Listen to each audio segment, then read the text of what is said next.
It all started with a phone call. A desperate voice on the other end said, "You're a dog trainer, right? I need your help with my Akita. He's different. Now, I've trained dozens of breeds, from excitable golden retrievers to high-octane Belgian Malinois, so I thought I'd seen it all. But nothing could have prepared me for what I was about to witness." One of the biggest challenges with Akitas is their inherent suspicion of strangers. This isn't aggression, but rather a deeply ingrained protective instinct. They were bred to be guardians, after all, and they take that responsibility very seriously. This means that early socialization is absolutely crucial. Exposing Akita puppies to a wide variety of people, places, and situations can help them develop into well-adjusted adults who can distinguish between genuine threats and harmless encounters. Let's talk about the Akita's stoicism. They're not typically overly demonstrative in their affection. They're not the type to shower you with kisses or constantly demand attention. Instead, their love is expressed in quiet loyalty, unwavering presence, and subtle gestures. A gentle lean, a soft gaze, or simply choosing to stay by your side are all ways an Akita shows its devotion. This understated affection can be incredibly powerful for those who understand it. It's important to understand that Akitas have a strong sense of hierarchy. They need a clear leader in the household, someone they respect and trust. Without consistent leadership, they can become dominant or even aggressive. This doesn't mean being harsh or punitive. It means establishing clear boundaries, providing consistent training, and demonstrating confident leadership. Akitas are known for their cleanliness. They often groom themselves like cats, meticulously cleaning their fur.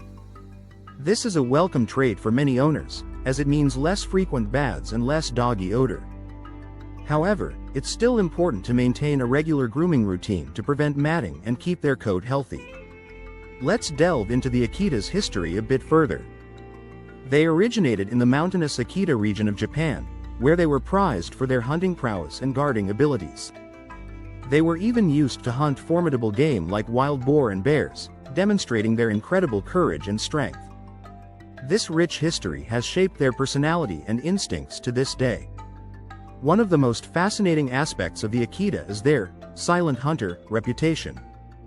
They're not typically excessive barkers, preferring to observe and assess situations before reacting. This quiet demeanor can be deceiving, as they're always alert and ready to spring into action if necessary. This makes them excellent watchdogs, even without constant vocalization. It's important to address the potential for same-sex aggression in Akitas. They can be prone to conflict with other dogs of the same sex, especially if they haven't been properly socialized. This is something to consider if you already have a dog or are planning to add another one to your household. Careful introductions and supervision are crucial. Let's talk about training methods specifically suited for Akitas. Because of their independent nature, they respond best to positive reinforcement techniques. Using treats, praise, and rewards can motivate them to learn and build a strong bond with their handler. Harsh training methods can damage their trust and lead to behavioral problems. It's crucial for potential Akita owners to understand the commitment involved. They're not a breed for first-time dog owners or those who are unwilling to dedicate the time and effort required for proper training and socialization. Owning an Akita is a responsibility that should be taken seriously. And let's emphasize the profound loyalty Akitas offer to their families. They form deep bonds and are fiercely protective of those they love. This loyalty, while admirable, requires responsible ownership to ensure it's channeled appropriately. With proper training and socialization, an Akita can be an exceptional companion and guardian. Now back to my client. When I arrived at the client's home, I was greeted by the deep, piercing gaze of a massive Akita named Taro. He didn't bark. He didn't growl. He simply stared, his amber eyes cutting through me like he already knew why I was there. And let me tell you, it was unsettling. If you've never had an Akita look into your soul, count yourself lucky. It's part awe, part terror, and entirely humbling. The owner explained that Taro was fiercely loyal, too loyal. He'd growl at anyone who came near his family, even people they trusted. Delivery drivers? Forget it. Guests? Not a chance. One time, A neighbor reached over the fence to retrieve a stray ball, and let's just say Taro made it clear that boundary lines are not suggestions. But here's the kicker. The family swore Taro would never, ever harm them. They said he'd saved their daughter from a coyote last summer, and they owed him their lives. How could you not respect that? Still, Taro's behavior wasn't sustainable. The family couldn't invite anyone over, and they were running out of excuses to tell their friends why the Amazon packages kept piling up outside. I needed to get to the bottom of this. Was Taro truly dangerous, or was he just misunderstood? Before I dive deeper, let me hit you with some Akita trivia that might explain their personality. Akitas were bred in Japan to guard royalty and hunt bears. Yes, you heard that right, bears. So if you're wondering why your Akita won't let the pizza guy approach the front door, just remember. Their ancestors didn't deliver pepperoni, they delivered survival. Back to Taro. I decided to start with basic obedience to see how he'd respond. When I called his name, he didn't move. Not a twitch, not a wag. Just the same unblinking stare. Okay, I thought, let's try treats. I pulled out a high-value snack, the kind of thing most dogs would sell their soul for. Taro sniffed it, then looked back at me as if to say, nice try, rookie. But I'm above bribery. This was going to be harder than I thought.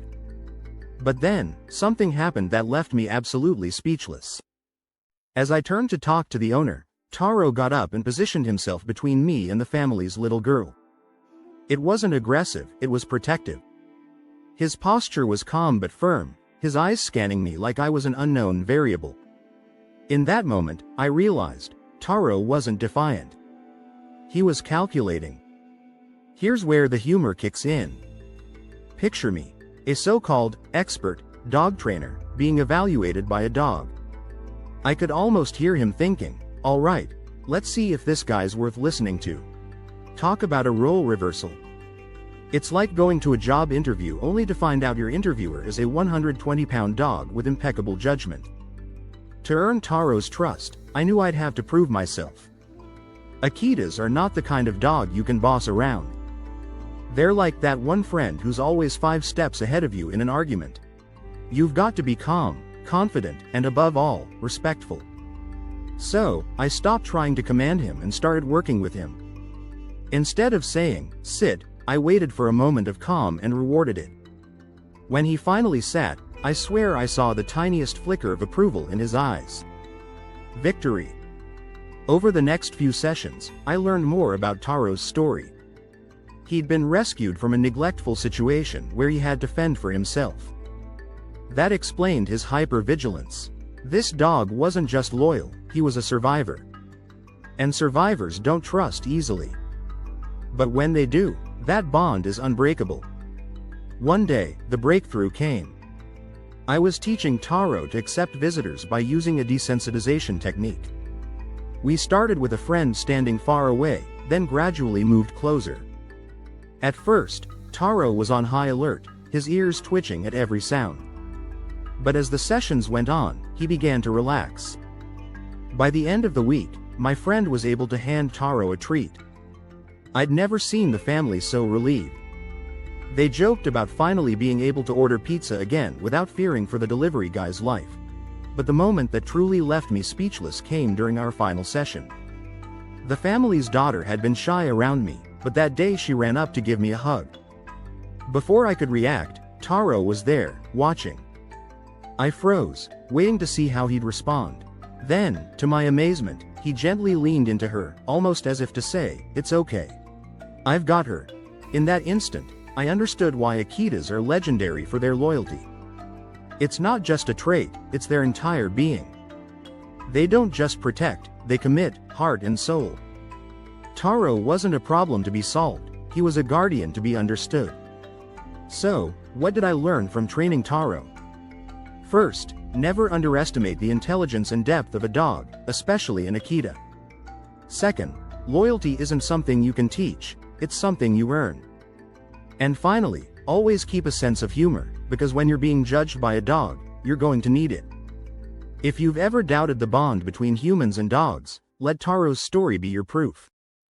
And if you're lucky enough to share your life with an Akita, cherish them. They're more than pets, they're legends in fur. Now, if you'll excuse me, I've got to figure out how to convince a Malinois that the vacuum cleaner isn't a mortal enemy. Wish me luck.